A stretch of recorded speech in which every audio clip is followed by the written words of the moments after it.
Tragedia ieri sera a Isola della Scala nel Veronese, scontro frontale tra auto e camion, le vittime un 34enne di Nogara e stamane un 33enne investito e ucciso da un'auto a Valdagno. Ancora massi che si staccano e finiscono sulle strade di montagna, a Cortina lungo la statale Alemagna, dramma sfiorato, il macigno non ha colpito auto in transito. Referendum per l'abrogazione della legge elettorale e ritorno al maggioritario, mancano i numeri in Consiglio regionale, un voto in meno del necessario, non vengono raggiunti i 26 voti fondamentali, tensioni nella maggioranza. Attesa per oggi la decisione del Consiglio federale sui cori razzisti contro Mario Balotelli, allo stadio di Verona domenica, intanto il capo Ultras rischia il daspo a vita per le sue dichiarazioni. Continuano i furti a Treviso e in provincia, nel capoluogo la polizia locale attiva, un piano speciale di controllo, non solo posti di blocco e personale in borghese ma anche l'uso di termocamere. 91enne imprenditrice padovana lascia un'eredità di 1 milione di euro, ma spuntano 2 testamenti a favore di eredi diversi, indaga la procura. A Miami il piccolo di Piazzola sul Brenta festeggia 3 anni, coccolato dalla famiglia in attesa del prossimo intervento alla gamba il 10 dicembre. Buongiorno e ben ritrovati, prima edizione dei nostri telegiornali. Dunque l'avete sentito in primo piano la cronaca, tragedia ieri sera a Isola della Scala nel Veronese, scontro frontale tra un camion e un'auto, la vittima è un 34enne di Nogara. Un boato violento, poi il silenzio, l'ennesima tragedia della strada. Uno scontro frontale tra un camion e un'auto, ieri in tarda serata a Isola della Scala, in via statale 12, la variante che bypassa il centro abitato. A perdere la vita un automobilista di 34 anni residente a Nogara. L'uomo è rimasto incastrato fra le lamiere della sua macchina e ci è voluto l'intervento dei vigili del fuoco per riuscire a liberarlo.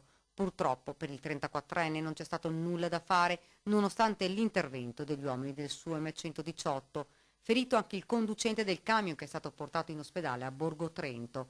La dinamica del grave incidente al vaglio dei Carabinieri. La strada è rimasta chiusa al traffico per consentire i soccorsi e i rilievi del caso. Un'altra tragedia, questa volta a Valdagno, nel Vicentino, si stava recando al lavoro in bici, travolto ed ucciso un 33enne. Tragedia della strada a Valdagno, un operaio 33enne di origini slave alle 6:30 del mattino stava percorrendo in bicicletta via Gasdotto per recarsi al lavoro quando è stato tamponato violentemente da un'auto che viaggiava nella sua stessa direzione, la cui guida vi era un 59enne del luogo che a sua volta si stava recando al lavoro. Sul posto per i rilievi sono intervenuti i carabinieri. La scarsa illuminazione e la pioggia battente hanno impedito al conducente dell'auto, un'utilitaria, di vedere il ciclista e quindi di poter frenare in tempo utile per evitare l'impatto. Il 33enne è finito prima sul vetro e poi sul tettuccio dell'auto per poi cadere rovinosamente a terra. Immediato l'intervento dei sanitari del SUE, ma l'uomo è deceduto poco dopo. L'investitore è ora accusato di omicidio stradale.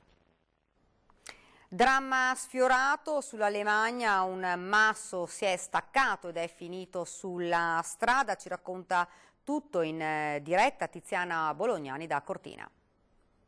Sì, buongiorno da Cortina. Stamattina alle prime luci dell'alba un grande masso si è staccato dai versanti occidentali del Pomagagnon, fermandosi nel bel mezzo della corsia esterna della strada statale 51 di Alemagna, senza toccare il guardrail e fortunatamente senza coinvolgere mezzi in transito.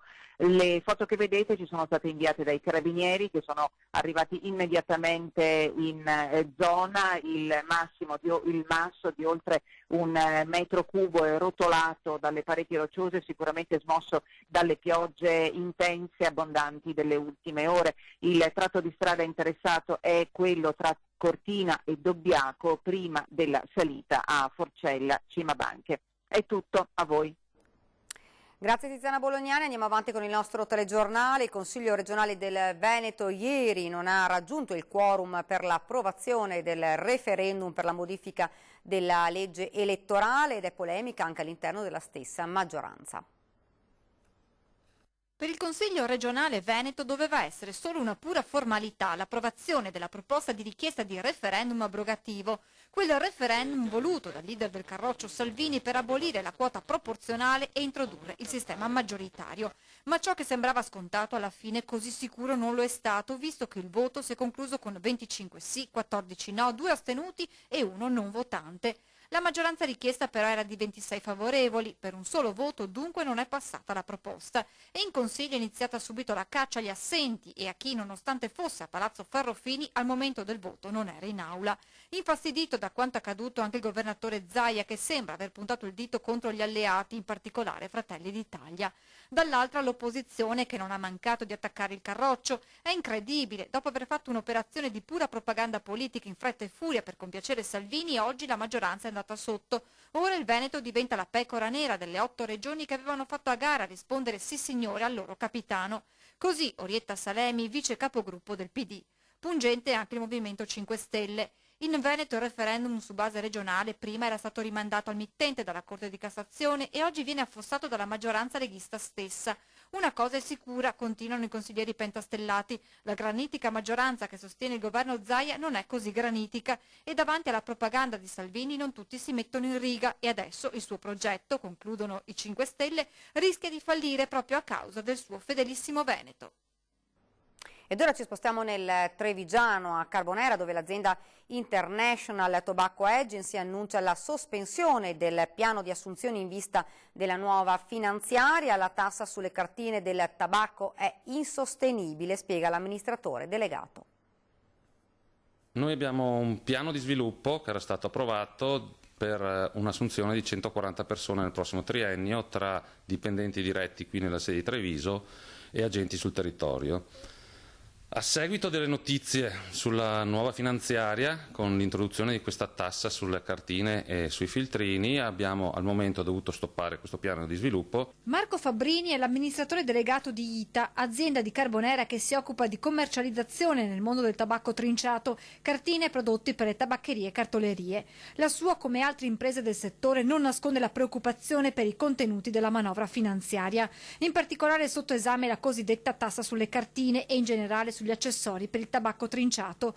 Previsto infatti un aumento del 4% sulle tasse sul tabacco e un'ulteriore nuova tassazione degli accessori che porterà ad un incremento fiscale totale del 12%. Secondo le stime di ITA, su un pacchetto il rincaro non sarà inferiore all'80%. Noi su un fatturato generato stimato di 5 milioni e mezzo andremo a dover versare una tassa di 5 milioni e 300 mila euro. La tassazione sulla vendita di tabacco dal punto di vista etico non è sbagliata, continua Fabbrini, ma ci sono modi e modi per applicarla. Una gradualità della tassazione nel tempo, prima di tutto, e secondo anche il metodo di controllo di come viene questa tassa applicata. Questa tassazione, secondo ITA, potrebbe avere altre conseguenze. Con questa metodologia che viene introdotta ci sarà un grande spazio per poter far sì che ci sia un'entrata di prodotto illegale dall'estero e con una vendita che poi va a ridurre il fatturato delle aziende che operano in modo sano e le entrate dello Stato previste sicuramente non saranno quelle che sono state messe in finanziaria. Una tassa che se non sarà modificata, conclude Fabbrini, avrà un significativo impatto sull'economia aziendale. C'è il rischio di una diminuzione del fatturato, noi abbiamo stimato un 50% in meno di fatturato per l'anno prossimo se rimane la tassa così come adesso e ovviamente diminuendo il fatturato c'è la possibilità che invece di fare un piano di espansione dobbiamo fare un piano di riduzione. Ed ora il caso razzismo a Verona. È attesa per oggi la decisione del Consiglio federale sui cori razzisti contro Mario Balotelli allo stadio di Verona domenica nel corso di Verona-Brescia. Il Consiglio darà conto della lettera ricevuta dal ministro Spadafora in cui si sottolinea l'esigenza di aprire un tavolo con la FIGC per confrontarsi su come inasprire l'attuale quadro sanzionatorio connesso alle manifestazioni razziste e discriminatorie. È probabile che non arriverà una squalifica del campo dal momento che la società l'Hellas Verona si è messa a disposizione della questura per individuare gli autori di quei bu, una ventina secondo i presenti. Un gruppo sparuto che secondo il sindaco di Verona, Federico Sboarina, che ha negato veri e propri cori razzisti allo stadio, potrebbe invece arrivare una stangata, addirittura il DASPO a vita per il capo ultras Luca Castellini, secondo il quale Balotelli non sarà mai del tutto italiano. Poi sui social ha rincarato è più stupido che negro. Balotelli, sempre via social, ha definito gli autori degli atteggiamenti razzisti piccoli esseri ignoranti. Ed ora siamo nel Trevigiano, escalation di furti nella Marca. È attivato da oggi il piano di prevenzione della polizia locale con pattuglie e controlli con l'utilizzo di personale in borghese. Carbonera, San Cipriano, Macerata, qui nel fine settimana case razziate dai ladri che sempre più spregiudicati entrano nelle abitazioni incuranti che vi siano o meno i proprietari. E ancora Quinto, dove nel mirino dei banditi sono finiti 2 negozi. E poi c'è Treviso, con una escalation di furti tentati o andati a segno che preoccupa i cittadini. Non ultimo l'episodio dello scorso fine settimana in un appartamento a Selvana. Dopo aver praticato un foro su un infisso, i malviventi sono entrati in casa rubando alcuni oggetti, soprattutto dal grande valore affettivo. Si tratta dell'ultimo colpo in ordine di tempo dopo quelli registrati nei giorni scorsi a San Liberale e a Fiera. Qui un'anziana 91enne si era trovata in casa faccia a faccia con i banditi. Di fronte a questo quadro la polizia locale di Treviso ha messo in campo un piano preventivo per innalzare la soglia di sicurezza a protezione di abitazioni e appartamenti quando cala il buio. L'obiettivo e il programma che sto mettendo in piedi e che, ripeto, partirà da oggi è proprio quello di avere delle pattuglie dislocate sui quartieri a controllare le persone che transitano in quel momento. Dalle 16:30 alle 19:30 tutte le pattuglie dislocate sul territorio effettueranno posti di controllo per fermare le auto e verificare chi sta circolando, ripeto, soprattutto sulle vie più periferiche dei quartieri, e naturalmente vigileremo anche su tutte le vie con un pattugliamento capillare. Anche i sistemi di videosorveglianza con i lettori targhe rappresentano un ottimo deterrente, sottolinea il comandante, che aggiunge: ai servizi effettuati dalle pattuglie in uniforme si uniranno anche quelli in borghese con autocivetta che perlustreranno le strade e i parchi.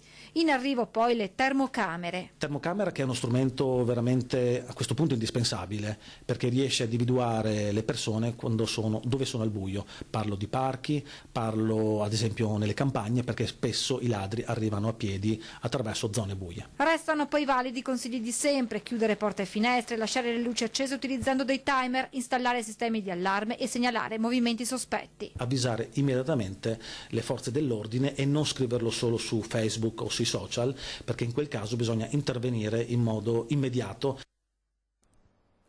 E da qui al 2021 arriveranno decine di nuove telecamere nei comuni di Loria, Riese Pio X, Vedelago e Resana.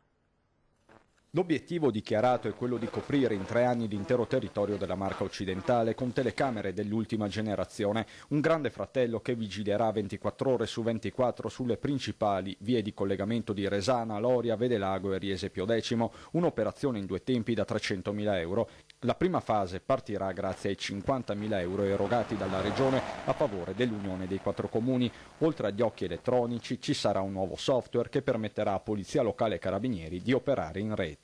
Questo consentirà di avere una centralina in ogni comune, quindi una a Riese, una a Resano, una a Loria e una a Vedelago, e poi ci sarà una grande centralina di controllo proprio qui nella sede della Polizia Locale della Marca occidentale, appunto, che è a Vedelago. I nuovi dispositivi e il software andranno a integrare il sistema di 70 telecamere diffuso e già operativo da tempo sul territorio dei 4 comuni, un'area di circa 40.000 abitanti. I primi interventi saranno realizzati entro l'inverno, tra i periodi più critici anche per i furti in abitazione. Il sistema di videosorveglianza è un deterrente importante, perché sicuramente è un'arma che va nelle mani della nostra Polizia Locale, ma anche nelle mani dei nostri carabinieri, che potranno controllare le auto che passano e tutti i vari disguidi relativi all'ordine pubblico. Noi cerchiamo di fare la nostra parte perché i nostri cittadini si sentano più sicuri. Riguardo alla notizia di prima, riguardo al coro razzista avvenuto a Verona, ora è arrivata una notizia: il Comune di Verona deve adire le vie legali nei confronti di Mario Balotelli e di chi ha diffamato la città di Verona. È la proposta contenuta nella mozione presentata da 4 consiglieri comunali di Verona. Ed ora ci fermiamo per una piccola pausa pubblicitaria.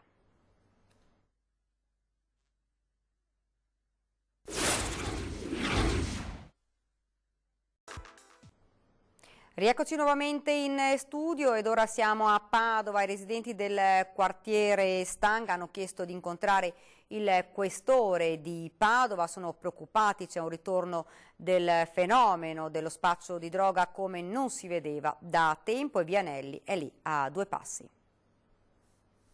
Torna lo spaccio nella zona di Vianelli e i residenti sono preoccupati. È l'area tristemente famosa per il degrado di alcuni anni fa, dove la droga sembrava fosse ormai un lontano ricordo e dove sono partiti i lavori di demolizione per consegnare l'area allo Stato. Tra qualche anno sorgerà qui la nuova questura, ma per i residenti si è acceso un campanello d'allarme. Lo spaccio, tra l'altro, avviene, dicono i cittadini, nei pressi del sagrato della chiesa di San Pio X, a 2 passi dall'asilo. Spacciatori che in questo ultimo periodo, negli ultimi 6 mesi, insomma diciamo quest'estate, sono di nuovo aumentati. Forse hanno fatto pressioni in altre zone, perché di solito noi vediamo l'aumentare del fenomeno quando magari intervengono la stazione piuttosto che l'Arcella. I residenti chiedono l'interessamento della questura per aumentare i controlli nell'area, per evitare che torni il degrado degli anni bui. Si rivedono gli spacciatori in bicicletta, il veloce scambio droga-denaro, scene insomma già viste fin troppo, e quando avvengono così vicine alla chiesa è un problema. Questa è la cosa che più infastidisce, perché sicuramente la chiesa è il nostro fulcro, la zona dove tutti quanti, è una sorta di piazza per noi dove viviamo lì, dei momenti di incontro, e vederli che come esci dalla parrocchia sono 5-6 in fila tutti quanti lì pronti a vendere è una cosa piuttosto fastidiosa. I cittadini chiedono di intervenire in fretta prima che sia troppo tardi e alla politica e all'amministrazione di far vivere le periferie. Ma alla politica deve fare tante attività, bisogna rincentivare le periferie con tutto quello che si può portare in periferia per far sì che la periferia viva. Dalla cittadella fino alla stazione non è stata costruita una zona residenziale, praticamente dalla cittadella fino alla stazione è tutto vuoto di notte. Rimaniamo nel Padovano con una clamorosa vicenda a Trebaseleghe. Nell'Alta Padovana un uomo chiama i carabinieri per un furto in casa ma finisce denunciato per spaccio. Da vittima di un tentato furto ha denunciato, è accaduto a Trebaseleghe. Un 47enne ha chiamato i carabinieri perché il suo appartamento era stato preso di mira dai ladri. Quando i militari sono arrivati nell'abitazione hanno cominciato il sopralluogo e hanno trovato stupefacenti e spinelli. Insospettiti dal forte odore di cannabis, i carabinieri hanno infatti controllato meglio nelle stanze del padrone di casa e hanno recuperato 6,5 grammi di marijuana, 4,4 di hashish e 2,3 grammi di semi di cannabis, oltre a 2 spinelli già confezionati e 2 belancini di precisione. Il materiale è stato immediatamente sequestrato ed è costato una denuncia per spaccio al proprietario. Trovato morto a 10 giorni dal decesso, si tratta di un pensionato di 66 anni, è caduto a Cavallino Treporti, ci racconta tutto Filippo Fois. Sì, buongiorno. L'allarme è stato lanciato dai vicini di casa, preoccupati dal fatto di non vedere Gianni Nesto da circa 2 settimane, e la scoperta poi è stata compiuta dalla polizia locale, che è entrata nell'appartamento del 66enne di Cavallino Treporti trovando il suo corpo senza vita, presumibilmente la morte, che sembrerebbe sopraggiunta per cause naturali, è avvenuta circa 10 giorni fa, la scoperta però solamente ora. È una scomparsa che ha segnato una famiglia che era stata già colpita da una prima tragedia, quella di Gianni Nesto. Il fratello Orlando infatti aveva perso la vita in un incidente stradale che si era verificato nel 2011 mentre attraversava la strada sulle strisce pedonali. Una tragedia tra l'altro che aveva aperto un dibattito sulla sicurezza stradale nella frazione turistica Ricca di Valle a Cavallino Treporti. Con Gianni Nesto scompare l'ultimo dei 3 fratelli, il fratello Orlando aveva anche una sorella gemella, Maria, anche lei scomparsa recentemente. Come detto di lui non si avevano più notizie da 2 settimane e quindi poi la scoperta da parte della polizia locale di Cavallino Treporti. Con questo è tutto, direte più sulla linea. Grazie Filippo, ed ora ci spostiamo a Padova. 91enne imprenditrice padovana lascia un'eredità di 1 milione di euro, ma spuntano 2 testamenti a favore di eredi diversi, indaga la procura.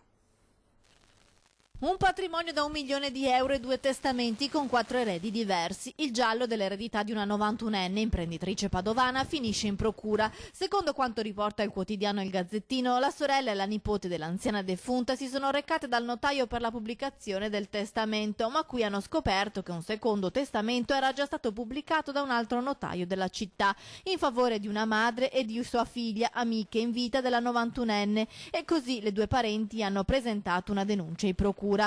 I primi accertamenti hanno rilevato una differenza temporale. Il primo testamento in favore di sorella e nipote era stato scritto dalla 91enne quando l'anziana era ancora in grado di intendere e di volere. Il secondo, quello a favore dell'ex dipendente che le faceva saltuariamente compagnia e della figlia, recentemente quando l'anziana imprenditrice era affiancata da un amministratore di sostegno. Le due parenti sono convinte che la 91enne sia stata raggirata e convinta di testare l'intero patrimonio alle due donne. Il pubblico ministero ha iscritto l'amica e la figlia nel registro degli indagati con l'accusa di circonvenzione di incapace. I carabinieri hanno sequestrato i due testamenti che al momento sembrerebbero entrambi scritti dall'imprenditrice defunta. E la Corte di Cassazione ha accolto il ricorso di WWF, Comitato Bellunese Acquabene Comune, contro l'impianto idroelettrico sul Piave a Sappada. Si tratta di un impianto idroelettrico autorizzato dalla Regione Veneto poco sotto le sorgenti del Piave, in conformità, si legge, alla normativa europea e italiana che ne prevedeva invece la tutela assoluta. Regione e Comune di Sappada sono stati condannati al risarcimento di parte delle spese processuali, la terza vittoria in un anno per i comitati e le associazioni. Continua nel Bellunese la battaglia bipartisan per scongiurare il rischio che il MIBAC confermi i vincoli ambientali per tutta l'area del Comelico e di Auronzo di Cadore.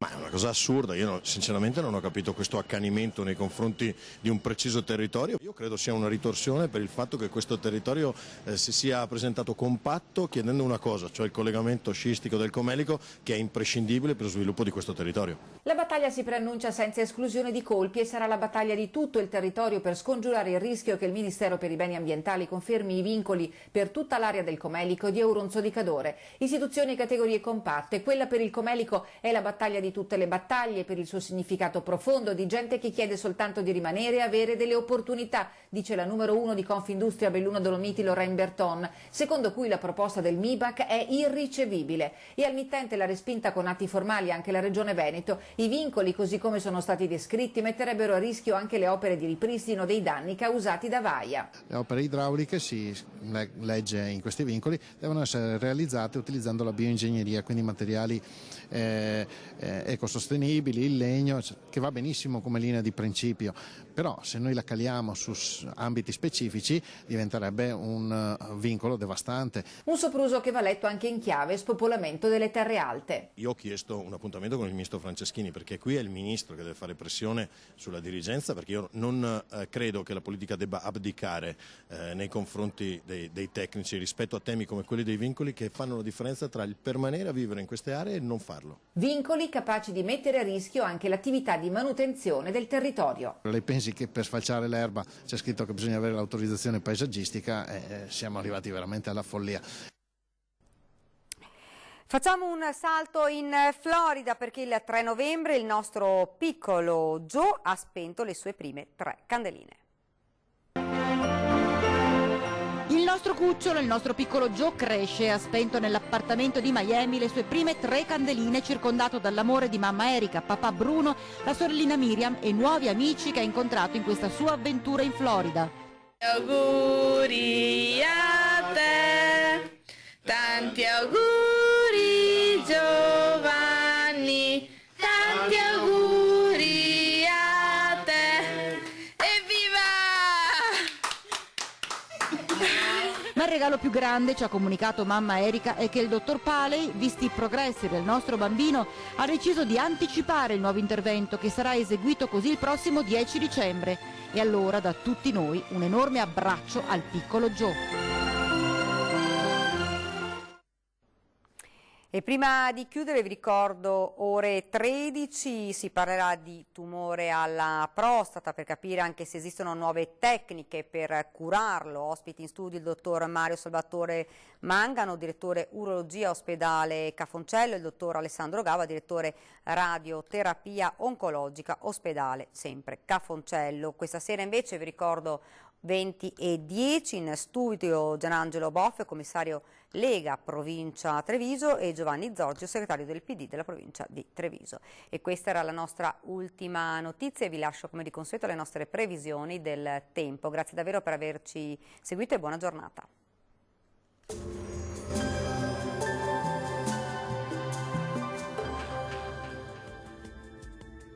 Bentrovati al meteo. Nuova perturbazione in transito sul nostro territorio, insomma inizia una fase spiccatamente instabile per il Triveneto. Vediamo il dettaglio di martedì 5 novembre. Sul Veneto condizioni di maltempo con piogge e temporali diffusi dappertutto, come vediamo. Attenzione perché le precipitazioni localmente potranno essere anche intense. Temperature minime tra 7 e 13 gradi, valori massimi compresi invece tra 11 e 16 gradi circa. E sarà instabile anche sul Friuli Venezia Giulia, con precipitazioni un po' su tutte le province della nostra regione, anche forti, specie sulle zone montuose. Diamo uno sguardo anche in questo caso alle temperature, le minime saranno comprese tra 12 e 16 gradi, le massime oscilleranno invece tra i 15 e i 19 gradi. Poche novità sul Trentino Alto Adige, infatti sarà anche qui una giornata caratterizzata dalla pioggia, avremo anche locali nevicate oltre i 1500 metri di quota. Temperature minime tra 9 e 10 gradi, massime sui 13 gradi circa. Bene, dal meteo di Antenna 3 per ora è tutto, grazie per l'attenzione e arrivederci.